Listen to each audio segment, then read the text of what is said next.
Now, the sad reality or the dark reality I would call about the field of fitness is that, a lot of trainers who are not even certified, who have no knowledge about things, just to make money, they are putting them on various amounts of supplements, performance enhancers. And that is actually very harsh on their physiques. If you look up to a celebrity or a professional athlete, they have doctors to monitor them. They monitor their blood work. They monitor their team behind it. Exactly. They have so many. They have got a nutritionist 24/7 on board. They have doctors who check them up every 3 hours. They monitor their sugar levels, their pressure levels. So many things are there. If you're willing to put in so much of money and if you're going to do that, go ahead. If not, then don't risk your life for a short-term goal. Hey guys, welcome to the Yash Desai Podcast. So most of the time, I don't get time to interact with my audience as such because I'm either working on my next music video or some other project. Or maybe I'm meeting some amazing people out there discussing various topics and facts about their respective fields and expertise. So an idea came to my mind that why not start a podcast about the same thing? And hence the motto behind Yash Desai Podcast is the same. I want to meet people, discuss various ideas and topics with them, share facts, and of course, share it with my audience. Talking about topics, fitness is one such topic which is very close to me. And, it was always going to make its place into my podcast. And to talk about fitness, here is a man who is an insane energy. He's a very dear friend, but apart from that, he's an athlete who have only won gold medals in the 18 powerlifting competitions that he has taken part in. He holds a record of 160 kilos bench press in the state of Gujarat since 2015 and it is still unbroken. These are the credentials about this man, but apart from that, he owns a very good gym in Ahmedabad and he is a very happy human being that I know. And to talk about fitness, please welcome Dev Desai on the podcast.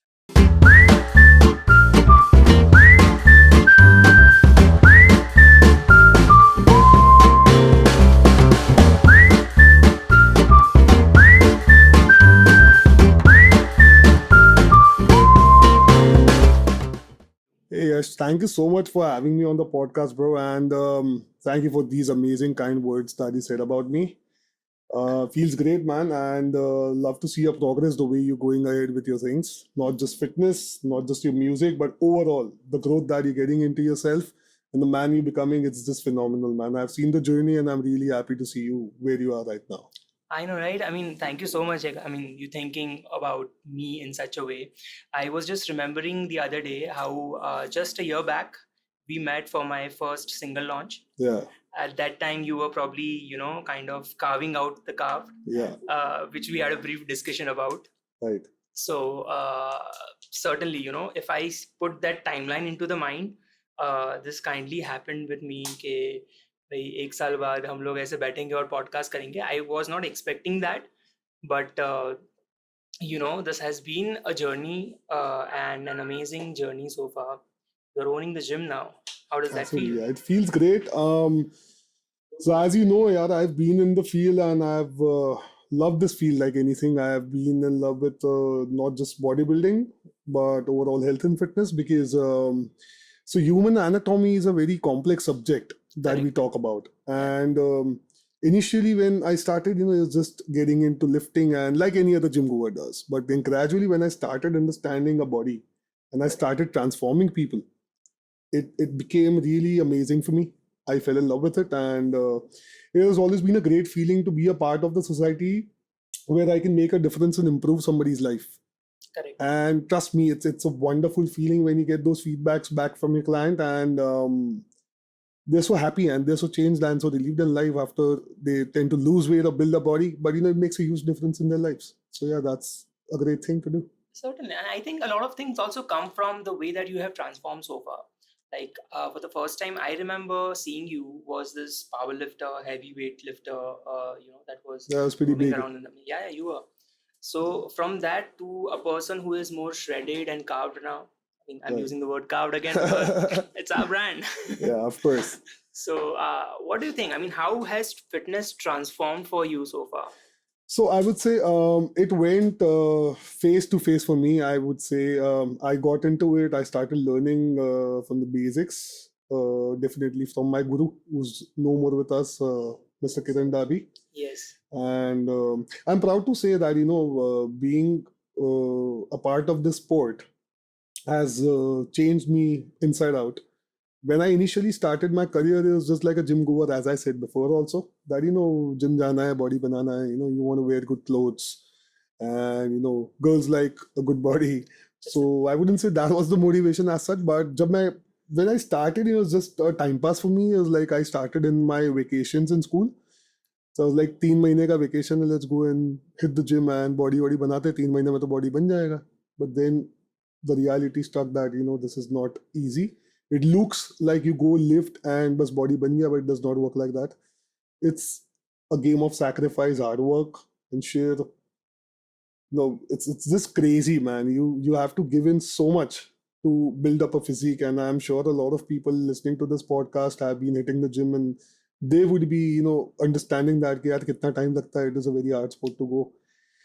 So how the career started, basically, I got into lifting. Then gradually my body reacted in a very good way. I was a vegetarian, just so people don't know that I was a pure vegetarian. So they just see the good part. They just see that I have a good physique now and I own a gym and I drive a fancy car, but they don't know the backstory behind it. How much did it take for me to reach there? I wouldn't say that I did not have any financial support. I definitely had, coming from a good family. But I am proud to say that I learned everything from scratch, from ground bottom base. So when I started training, my coach was a person who never cared about money, or he never cared about, he was not a selfish guy. He wanted to teach what he knew to his students. So he told me I used to train at sports club when I started initially, but वहाँ पे personal trainers were not allowed after a point of time due to some issues. So my trainer told me that if you want to learn what bodybuilding actually is, you have to come to the akhada and train. It's the Khadia Akhada we are talking about, right? It's the Khadia Panch Kua Akhada, Khadia Vyayamshala, and it's the oldest akhada in India. It was created by Britishers, and it still has got the old feel when you enter the place, that smell, that rusted iron plates. Yeah. So I also know this because I've been brought up. I mean, I've been born and brought up in Khadia. Wow. Such, I think for almost 25 years of my life, I have been into city, living there, and I've been surrounded by that environment, what we call Ahmedabadi environment. The old Ahmedabad environment. So I'm very much, about it. And speaking about Mr. Kiran Dabhi, I remember he has inspired a lot of lives, a lot of people, even people in Khadia. I remember my, part of my cousins and their friends and people who are still living there. They were talking about him. I also remember him. Sadly, he's no more with us. But the day that happened, I remember people just talking about him. People who are, grieving about the same thing, because he has achieved something which I don't know how to put that in words. The utmost level of respect, that's what I would call, because so he was a person, I would tell you, that I've known him very closely in my life. And I was his most successful and favorite student, as what he used to call me. So as we're talking about, the local audience knows that, I have given this name Beast. Correct. That's what people call me. I've been known through that name because back in the day I was like way more bigger than what I am right now, and because the way I used to train. But that name was given by Kiran sir to me. Oh, okay. Yeah, so that's the story behind it. So one fine day I was training, and I used to sneak out and just take out his meals and eat them whenever he would just come down to the gym, because I was eating a lot of calories. So he would be like, "Tu Rakshas, you fucking eat my food as well. You eat your food and then you eat my food." So that's how the name came, and the way I started lifting at that time, powerlifting was the game that I got into because I got really big. Correct. So I started at 52, 53 kilos when I was around 18 years old. And by the time I turned 20, I was already 100 kgs plus. So my body responded like, I grew twice the size I was. I know, right? That's a lot of weight. Yeah, so then within through that time, so the first competition was also shock for me because I did not know I was competing. Now nobody knows that Okay. story as well. So there was this powerlifting competition happening, and Kiran sir called up and told me that tomorrow there's this competition, and I want you to come and see it. This was in which year? Let me guess, around 2012 or 2013. Almost the starting of your career. Yeah, Almost. initial year. So so before going for that competition, I was just lifting in the gym, eating, training, and that's all. I was trying to build up a body, but I never knew what I was capable of when I was lifting. Well, I saw all these big guys training in the gym and lifting heavy ass weights, and those guys were competing at that competition, whom I saw in the gym at that time, and they were intimidating. Like definitely they were, because I was big, but I was still a kid, seeing those big guys. So when I went to see that competition, Kiran sir asked me to get a pair of shorts and a t-shirt and come into my sports shoes. I was like, okay, fine. I thought that might be Let's do it. some that proper dress code that you should wear during such a competition, even if you want to go and see. So I'm like, fine. So I go there and he's like, go and get your weight checked. So I'm like, why? Why do you want me to go and get my weight? We can check it at the gym tomorrow. He's like, no, go and check it right now. So I got my weight checked, and he enrolled me in the competition. I was in sheer shock because I had no idea that I was competing. So at that time, I told him, I was like, whatever we are doing, sir, काफी लोग gym में और अहमदाबाद में जानते हैं, school के भी बच्चे जानते हैं, कॉलेज की में इज्जत बहुत उतरने वाली है क्योंकि ये कंपटीशन में कुछ होने नहीं वाला है. And he's like, quite young back then. Yeah, I was just, I guess I just got done with college.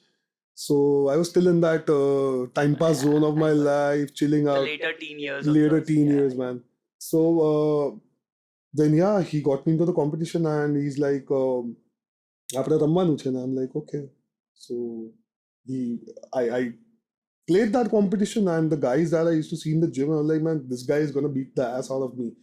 But I beat all those guys and I won the competition. I came first, shockingly, for me. So I got that confidence the next day. When I entered the gym, I was a fucking king, like I fucking won the competition, all you babies. You gotta learn how to live with me. That's a different high. Yeah, absolutely, man. So that changed the journey. And gradually, after a point of time when I was selected in the nationals, I played multiple state competitions at that time, and I was basically a unknown threat for people because nobody saw me coming. I randomly competed, I won, and then I was defending my title the coming competition. So everybody was in shock. This guy is entering the competition. There's going to be some crazy thing because I was growing bigger and bigger, bigger and bigger in each and every competition. Yeah. Because those were my growth years. And my genetics responded phenomenally well at that time. They still do. But yeah. So, so then I remember breaking my state, the first state junior category, I like to put it, because the open category, probably it should be somewhere close to 150 or 160, what I did. But the junior category is still unbroken. The record that I set up in 2015, as you said. So the first time I competed to break the record, I did a bench press of 147.5 kgs. That's what I remember. But with a torn tricep. So yeah. So while I was competing, I heard a snap, and that was in the competition. During the competition, yes. So I still managed to go through the pain. I applied a lot of these, muscle relaxants, this and that. I took a painkiller in the competition. Kiran sir is like, don't do it, let it go. But I was like, no, I'm still gonna compete. I anyways have to rest after this. Yeah. So already tear ho chuka hai, thoda aur hoga. But I have to compete. I can't lose the title. That was the athlete, and that was the, the hunger, the cha, jo kehte hain na. It was that. So, so I broke the record. I had so many people cheering. For the first time in my life, I had so many people cheering for me to break the record. I even have the video with me. I'll show it to you someday. So, after that, the journey kept going on and on. Then I got selected in the nationals. I was in the national team. But unfortunately, just 15 days before the national competition, I tore my shoulder off while practicing. I completely tore, I had a second grade severe muscle tear. And I tore off the muscle, and I was like done, because I could not recover in just 50. It was not possible, and I could not perform. And I still am not 100% because I did not get it operated, and I managed to get it done with physio. So I can't, I am still not at my 100%, but I still manage to lift like pretty well. But then, yeah, the transitions happen, things change, and there was no point of being that big. The biggest I've grown during that period was around 127 kilos, which was my Okay. biggest. That And was in 2015. no, I would say 2015, in between 2015 to 2016, during Then that I think then period. you started I shredded shredding. down in just 3 months. That's an I achievement. dropped down from 127 to 94 kgs in less than 3 months. So I Impressive. used to own another gym back in the day that apparently I had a problem with my partner and we closed down. So before the opening, I just took a call and I wanted to drop down. So I dropped down my calories from 9,000 straight away to 3,000 calories. And That's huge. that's huge. Yeah, it was a task because being a power lifter, all I knew was to eat and lift. Then when you get into the aesthetic zone of bodybuilding or, because that time you're not looking at building up your muscles. When you're I know. powerlifting, you just want to grow. You are all about strength. So all of this thing happened, and I believe that in a country like ours, people don't get the difference between this two sport. If there is a common point, certainly about lifting weights and all, but bodybuilding, people think it is powerlifting. Powerlifting, people think it is bodybuilding. A lot of people come across, at least my profile, or sometimes who are asking me about this same scenarios and things. So bodybuilding basically, it's a sport where you carve your physique, right?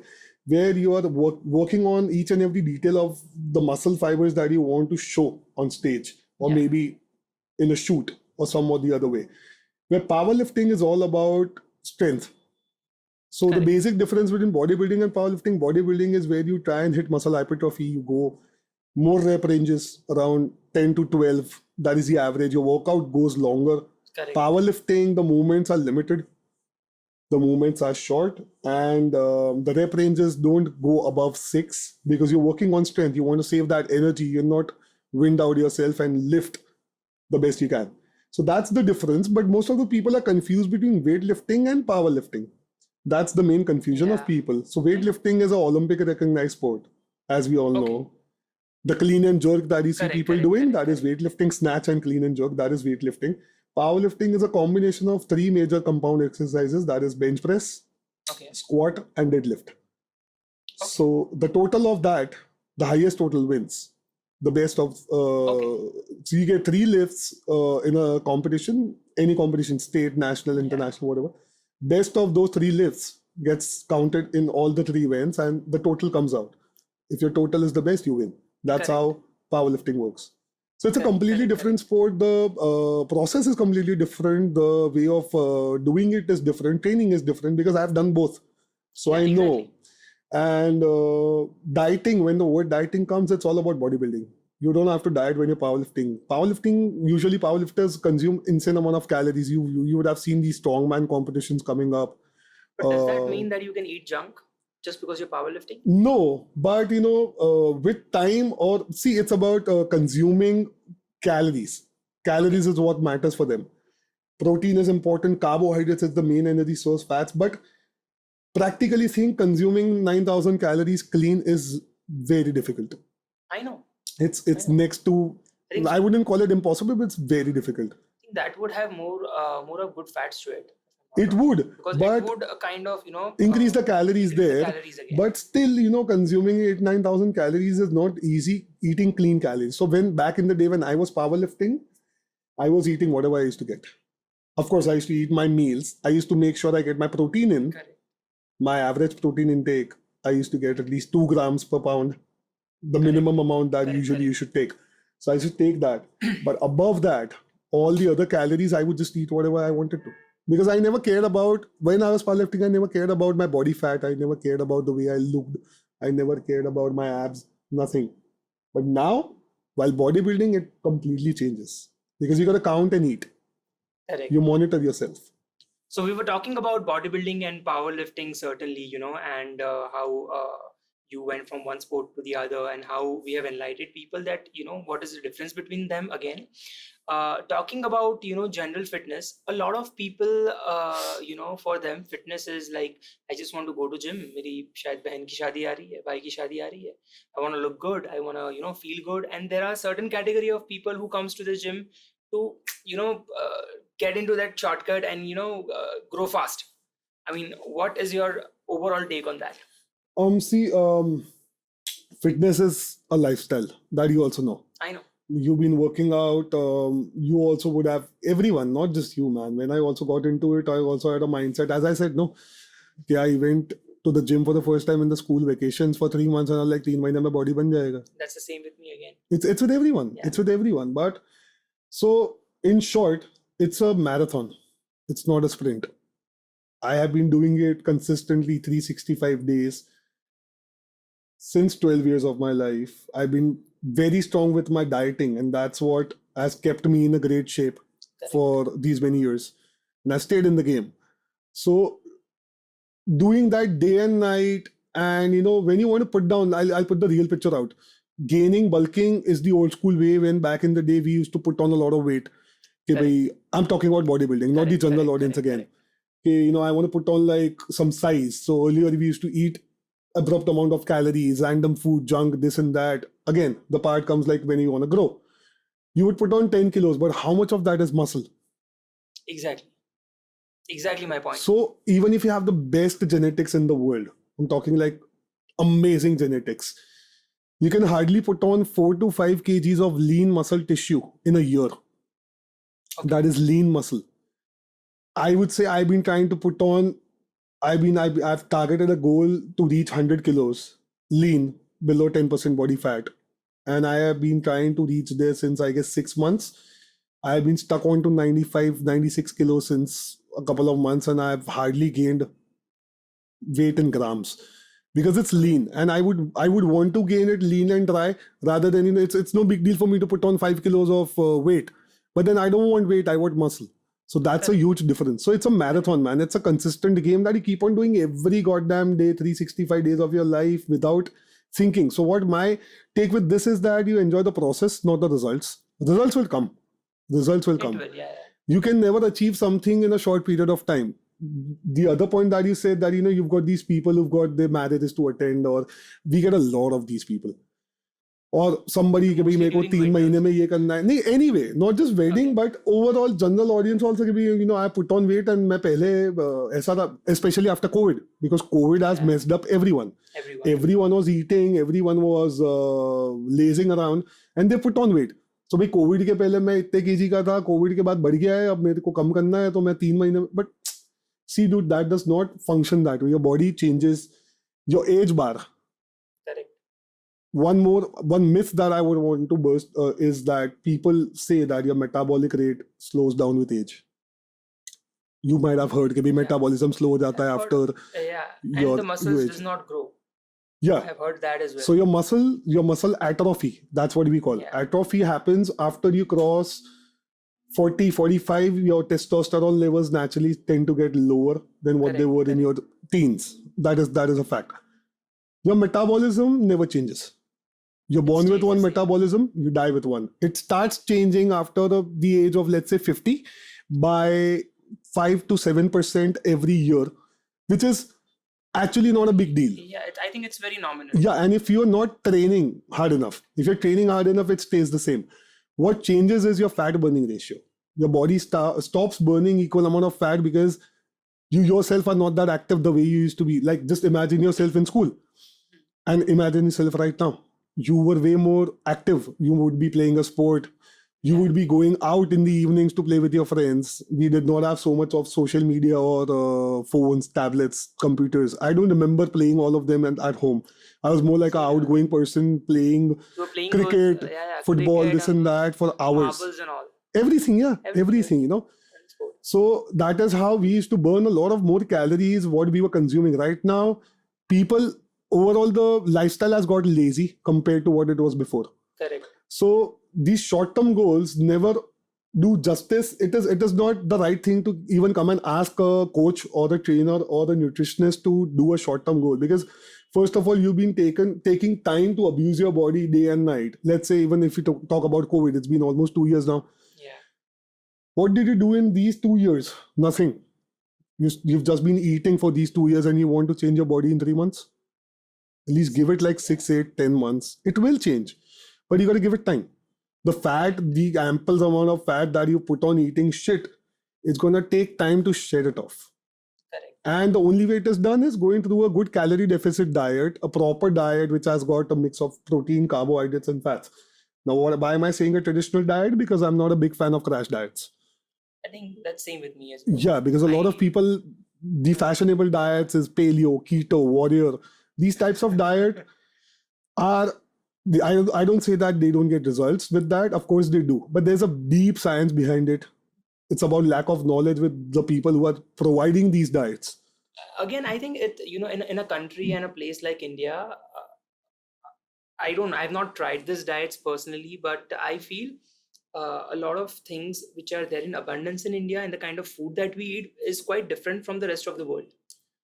True. See, So the and the generic way problem of with having it, I feel it is more relevant to my body type, or a normal Indian man body type or women body type. I would say That way. Indian body types are amazing, and it's a wrong say that people think that we don't have the genetics or we don't have the capability to have a good physique or we can't excel.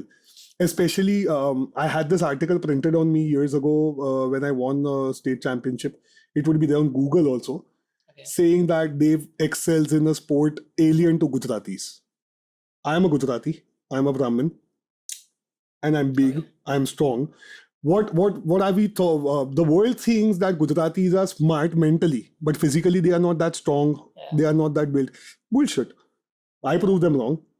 The Where stereotypes. yourself, you're 6 feet tall, man. You are strong. You're big.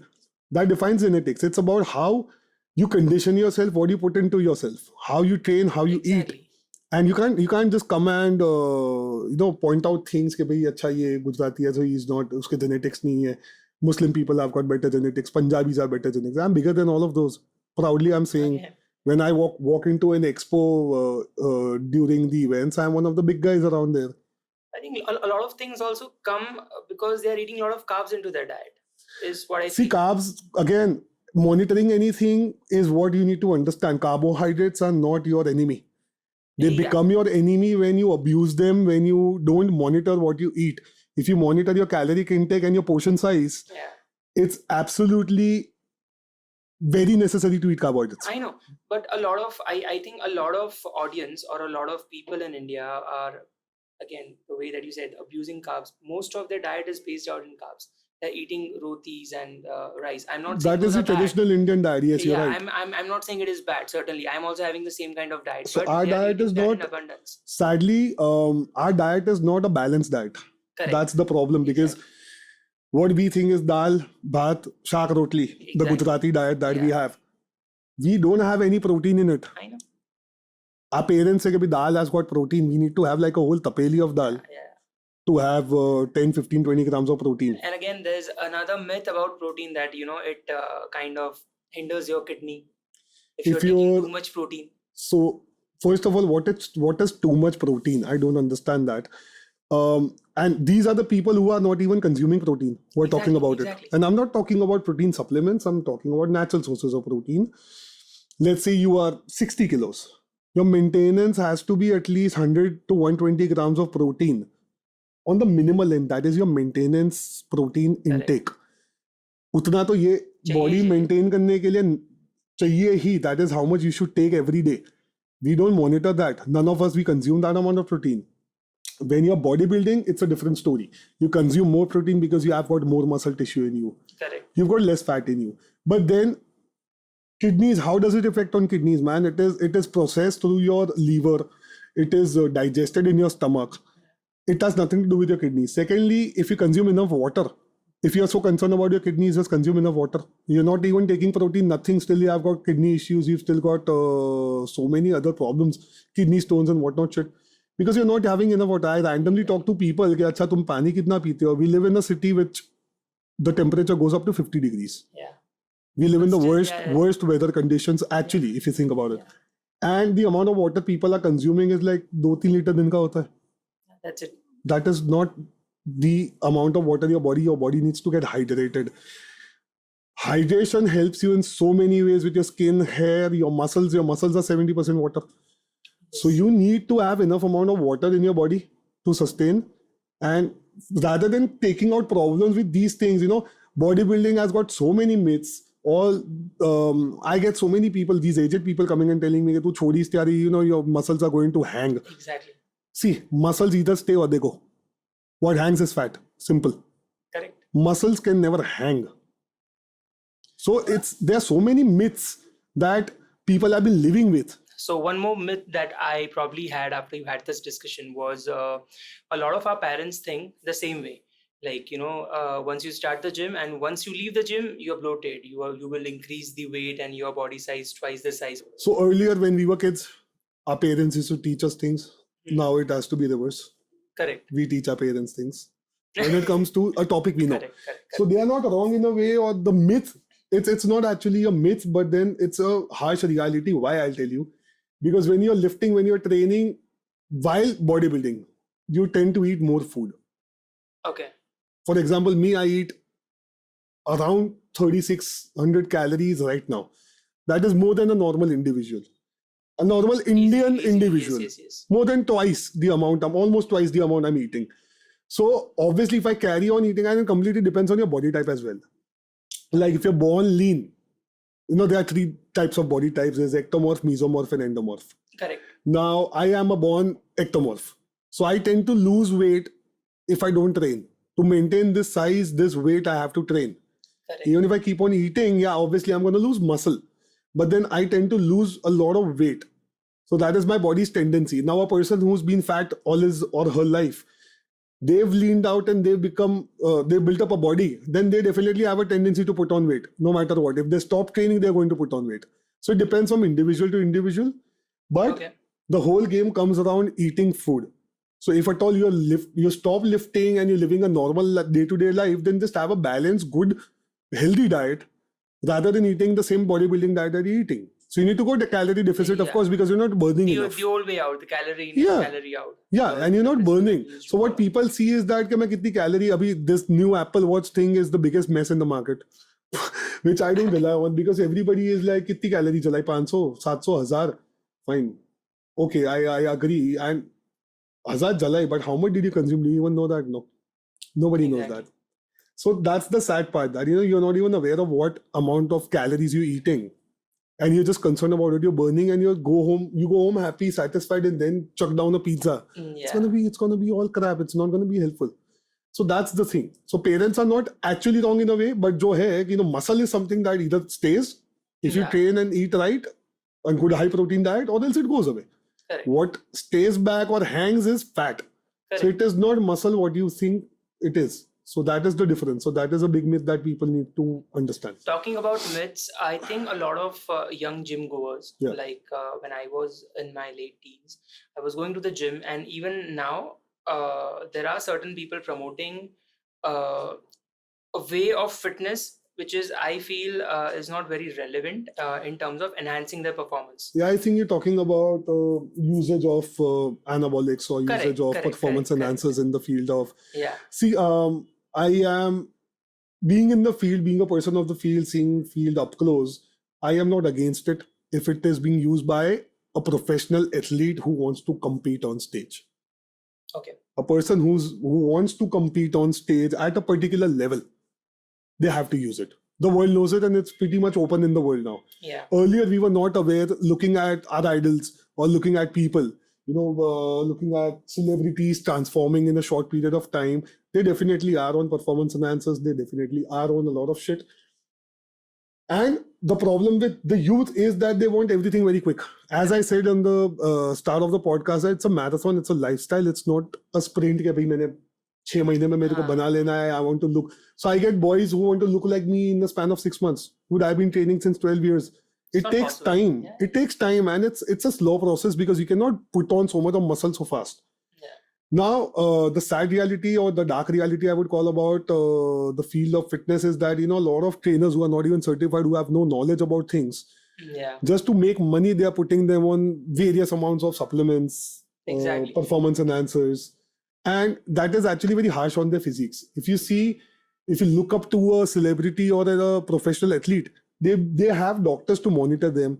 They monitor their blood work. They monitor A their bunch of team behind it. exactly. They have so many. They have got a nutritionist 24/7 on board. They have doctors who check them up every hours, every 3 hours. They monitor their sugar levels, their pressure levels. So many things are there. If you're willing to put in so much of money, and if you're going to do that, go ahead. If not, then don't risk your life for a short-term goal. And what I have noticed again, Yash, is that I've seen a lot of these, charged up gym comers throughout these many years of my training come to the gym, build a physique in less than 2 years, and they vanish and they're done. And if you see them after like 5 years down the line, either they are super out of shape or they are depressed or they are not in the right state of mind, because this is a lifestyle that you need to adapt. It is not something कि ये शौक के लिए कर सकते हो. शौक के लिए तुम बॉडी बनाओ ठीक है, but it's a lifestyle that you need to adapt. उसके लिए तो lifestyle change करना ही होगा. You have to sleep on time, get up on time, eat the right food. You have to make numerous sacrifices. You can't have a complete happy-go-lucky social life. You want to drink, you want to eat whatever shit you want, and still you want abs. It's not possible. You have to make those sacrifices. I do. Correct. So I know. Yeah, you can have a social life, but then you should know how to balance it. Correct. A balanced life is what is going to get you a good physique and make you healthy. And sooner or later, agree or not, the way times have changed, every person is going to need to be fit. And it is a big necessity now, and I'm glad people are educated enough. Absolutely, it did. Everyone, yes. Absolutely, it did. And it showed people what they are actually going through internally in their body. Yeah. So that's how what we're doing with Carv'D. The whole motto behind Carv'D is that, we work on you internally first and then externally. If a client comes down to me, I want to put on muscle, this and that, I always ask for blood reports before giving a diet plan. For obvious reasons. And my wife Vinita, you know her very well, and she's also a nutritionist, and she takes care of all the people and the diet plans. She's the backbone of Carv'D. She is the backbone. She's the creator. She's the main, I would say, the one who runs the show. I'm the face, and she's the one who runs the show. But yeah, so that's what it takes, man. You need to be healthy from the inside first, and then be concerned about the external beauty of yourself. So that's important. Talking about beauty, and as you know, as we are discussing Carv'D now, so again, performance enhancers people are using. I believe it should be used into a particular way, which by the professionals who actually want to use it, and not in like general fitness lifestyle. For not absolutely, everyone. No, it's not needed. Exactly. So that was the answer that I got from you. Again, most of the people would agree with this very answer, I think. Right. And talking about this beautiful gym that you have created. Right. It is called Carv'D. It is a lovely space, and it is an environment that I have worked out in. And for me, Carv'D is like a family. It is like it's a community. It's a community again, as Vinita says. Right. And it makes me happy whenever I'm I'm entering the gym. There is a certain amount of energy which is given to you. That does not feel like a commercial gym. Right. So have you try and put that thought in not making into like any other gym? No, man. I think so. Sadly, most of the gym owners that you see in the market are investors. Correct. They are not from the field. They are not passionate about the sport. They don't upfront love the game. Yeah. So with Carv'D, I'll tell you first of all what Carv'D means. Carv'D is, the meaning of Carv'D is you can carve yourself the way you want. Yeah. You are the artist of your own body. Correct. That's what the meaning is behind it. So the name is given by, again, Vinita. She's a creative mind behind it, and she got the name. Thirdly, we have just been, very upfront personal with all the clients, and maybe it's the amount of energy we get from them and the amount of energy we give them. Correct. Because I am usually on the floor training. I'm usually on the floor talking to the clients, interacting with them. I think, and that's that. And why that happens, because being a boss, I can't sit around in the cabin more than 15 minutes, because I am always looking forward to getting out and meeting the people out there. Correct. So I think a person who's passionate about the work, and if he or she does that work, it's going to make a huge difference than doing it commercially that the other people do. I don't do it for money, first and foremost. I do it because I love this game. And I love lifting. It's my lifestyle. And it's just beautiful, as I said initially, that it's just a beautiful feeling when you change people's lives. Yeah. And it makes a huge difference. And so that's the whole idea behind Carv'D. And the vibe that we've created with Carv'D is something I put in that I like. So there's nothing, no rocket science behind it. You know, the lights that I put on are RGB controlled colored lights because I like to have that vibe, that color, that energy that you get it from. The music is phenomenal in the gym. You've heard about that. I have not even thought of saving any money in the music setup that I put because I am fond of music. And coming down to music, before you ask me anything, I'm going to tell you, man, music plays a huge role in a normal person's life. Even if it's a gym or maybe a random person, man, it makes a huge, because it's something that gives you energy. It's music is all about positivity. Correct. It rejuvenates you. It changes you from the inside. And it's a personal experience, I feel, because let's say even if I'm down mentally or I'm just depressed or anything, when you listen to music, it calms you down, soothes you down. Correct. It gives you so much of positivity. Everybody's got their different genre of music they listen to, but music, it's all about vibrations, energy, and positivity for me. It's just a beautiful thing, man. And you being so close to music, you would feel the difference. And why are you saying this, that you don't find Carv'D as any other commercial gym? Because of the music and the vibe it has. Definitely. When you enter the place, you get so much of energy through music. So again, I'm not very fond of techno, but when I come down to the gym, I don't know, that just, it gets into you. Yeah, it gets onto me. And you enjoy lifting. You lift freely, you lift happily. You don't come to the gym कि भाई मुझे आके करना पड़ेगा. You come to the gym, especially at Carv'D. Why is it a community? Because every day people are looking forward to coming down there. ऐसा नहीं है कि भैया कि I have to come there, work out, fine, you know, I'm not in the mood. Everybody comes to work out and enjoy the vibe there. Even if a member who's not in the right state of mind to work out, they come to chill at the gym. They come, meet everyone, chill, have a coffee. So that's how we've created the whole community. And it's not something that we put efforts into, but it has happened itself with the amazing members we have.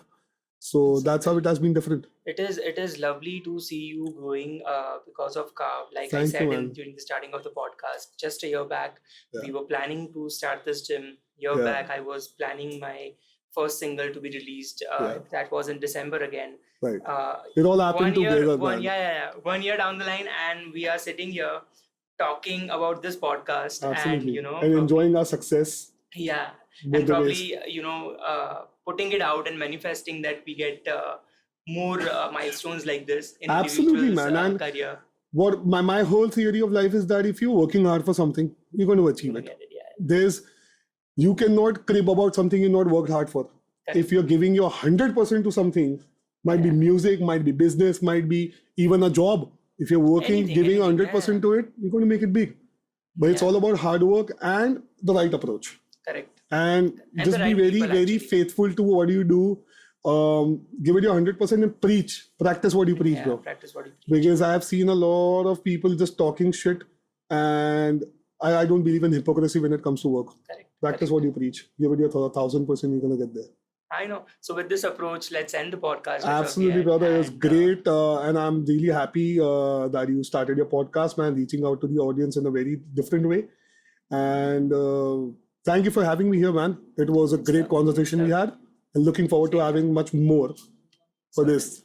Certainly. Yeah? We are looking forward to kind of really excelling into this podcast. And thank you so much for absolutely, brother. We are already there. We are always there to support you. And let us all grow together. Let us all make big in life, man. Certainly. And God bless you, brother. Thank you so much. Thank you.